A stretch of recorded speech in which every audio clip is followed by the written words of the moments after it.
Hello students, चलिए आज हम क्लास 9 चैप्टर 1 के एक्सरसाइज 1.5 के क्वेश्चन को सॉल्व करेंगे। ओके, तो आपने क्वेश्चन देखा होगा। हम लोग पहले स्टार्ट करेंगे लॉ ऑफ एक्सपोनेंट के, देखेंगे कि क्या क्या फार्मूले हैं या कैसे हम इसे सॉल्व करते हैं। ओके, तो देखते हैं। एक्स का पावर m इंटू एक्स का पावर n हो, ठीक है, यानी कि बेस सेम हो। x का पावर m और x का पावर ही n हो, ठीक है। तो इस केस में हमारा क्या होता है, x m प्लस n हो जाता है, ठीक, ये मल्टीप्लिकेशन में। अब चलिए a ना लेके x को ही करते हैं, ठीक है। तो x का पावर m और उसका भी होल का पावर n हो, ठीक है। तो इस केस में हमारा x m इंटू n हो जाता है, ठीक है। इन फार्मूलाज को आप अच्छे से ध्यान रखेंगे, ठीक है, तभी आपसे ये क्वेश्चन बनेगा। x का पावर n हो, m और x का पावर n हो, ठीक है। ये क्या है, इसका मतलब डिवाइड है, ठीक है, फ्रैक्शन में। तो इस केस में x m माइनस n हो जाता है। ओके, देन आप देखेंगे कि m भी अलग हो, n अलग हो, बट अब पावर या एक्सपोनेंट सेम हो, x एंड x ही हो, ठीक है। तो इस केस में क्या होगा, m n मल्टीप्लाई हो जाता है और x उसका पावर हो जाता है। ओके, ठीक है। तो इसी बेसिस पे हम लोग इस क्वेश्चन को सॉल्व करना शुरू करेंगे। तो सबसे पहला क्वेश्चन क्या है, 64 का पावर हाफ 1/2। ओके, सो क्या 64 को हम लिख सकते हैं 8 का स्क्वायर, जैसा आपको पता है कि ये 8 का स्क्वायर है, 8 का स्क्वायर और मल्टीप्लाई में ये हो जाएगा 1/2, 2 से 2 कैंसिल हो जाएगा, तो हमारा 8 सिर्फ आंसर बचेगा। ओके, तो इस तरह से हमें इसे सॉल्व करना है। नेक्स्ट क्वेश्चन है 32 क्या कर है, तो 2 इंटू टू करेंगे आप। 2 2 जा 4, 4 2 जा 8, 8 2 जा 16 और 16 2 जा 32, ठीक है। तो ये 2 का पावर 5 होता है। ओके, तो यहीं से आपको क्लू मिल जाएगा 1/5 है, तो कोशिश करेंगे कि क्या पावर 5 आ रहा है, तो 5 से 5 कैंसिल हो जाएगा, तो 2 बचेगा। ओके, तो यही हमारा आंसर होगा। 5 इंटू 5 कितना होता है, 5 का क्यूब। ओके, तो ये 125 होता है। 5 इंटू 5 तो 5 का क्यूब हो गया। अब 1/3 है, तो ये 3 से 3 कैंसिल, देन हमारा 5 आंसर होगा। ओके, ठीक है। तो नेक्स्ट क्वेश्चन हम लोग क्वेश्चन नंबर 2 में को सॉल्व करेंगे। ओके, 1.5 के ही यहाँ पे है 9 का पावर 3/2। अब 9 किसका है, तो आपको पता है ये 3 का स्क्वायर है, तो 3/2 है, तो 2 से 2 कैंसिल होगा। अब 3 का क्यूब बचेगा यहाँ, तो 3 का क्यूब क्या होता है, 27 है ना। 3 इंटू थ्री करते हैं तो हम 27 आ जाता है, ठीक है। अब क्लास 9 में है, तो ये सब आप याद रखेंगे। कुछ स्क्वायर एटलीस्ट 10 तक तो आपको याद रखना ही है। 32 का पावर हमने पीछे भी देखा कि 2 का पावर 5 होता है, 5 से 5 कैंसिल हो जाएगा, तो 2 का स्क्वायर यानी कि 4 बचेगा, ठीक है। तो क्वेश्चन नंबर 2 का ये हो जाएगा सॉल्यूशन।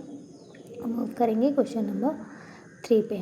ओके, तो क्वेश्चन नंबर 3 क्या है, 16 का पावर 3/4 है।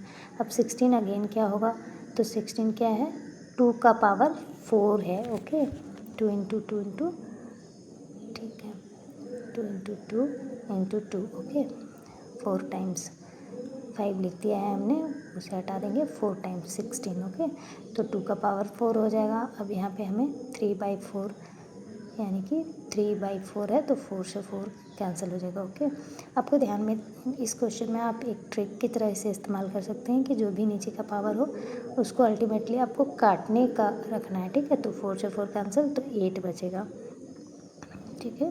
2 टू द पावर 3 था ना, इसलिए।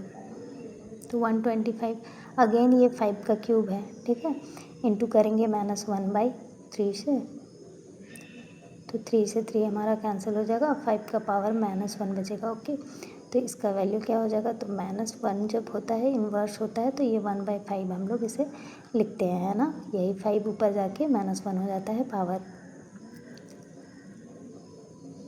अगेन अब इस क्वेश्चन को सॉल्व करेंगे। क्वेश्चन नंबर 3 का ये 3 का आपका है पहला क्वेश्चन, 2 टू द पावर 3।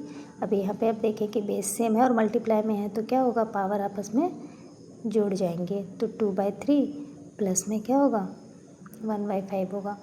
पहले मैं क्वेश्चन ही लिख दिए हैं वापस से, तो 2 + 3 1/5 होगा। ठीक है, अब यहाँ पे आप देखेंगे सॉल्व करेंगे तो 2 का पावर कितना हो जाएगा 5 और 3 का एलसीएम आपका हो जाएगा 15। 3 के टेबल में ये 5 में तो 2 10 हो जाएगा। ठीक है, 5 के टेबल में 3 टाइम्स में तो 3 1 जा 3 होता है। ठीक है, आई होप आपको ये समझ में आ रहा होगा। तो ये 2 का पावर क्या हो जाएगा 13/15। ओके, इसे फर्दर सॉल्व नहीं कर सकते, तो यही हमारा आंसर हो जाएगा। अब यहाँ पे क्या है, तो क्वेश्चन नंबर 2 में है आपका 3 का 2, तो 1/3 का क्यूब है। ठीक है, तो 3 का क्यूब और पावर में 7 है। 3 का क्यूब को हम क्या लिख सकते हैं, 3 के ऊपर -3 और ऊपर में 7 है, तो 3mn वाला फार्मूला हो गया। ठीक है, तो 3 का पावर क्या हो जाएगा -3 × 7 विच मीन्स 3 का पावर -21। यही हमारा आंसर होगा। अगेन देखते हैं, तो बेस सेम है और डिवाइड में है। ओके, तो 11 का पावर हाफ है, 11 का पावर हाफ है एंड 1/ क्या है हमारा 1/4। ओके, तो यहाँ पे 1/2 माइनस में हो जाएगा 1/4, तो इसका एलसीएम हमारा 4 होगा और 4 - 1 2 - 1 विच इज़ 1/4।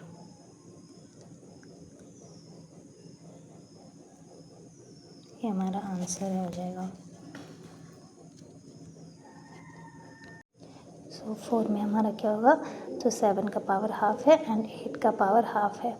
तो अभी एक्सपोनेंट में मैं बताया था कि बेस अलग हो और एक्सपोनेंट सेम हो तो बेस आपस में मल्टीप्लाई हो जाते हैं। ओके, तो 7 × 8 हो जाएगा 1/2, 56 का पावर हो जाएगा 1/2। ओके, तो आई होप ये आपको समझ में आया हो। Thanks for watching students.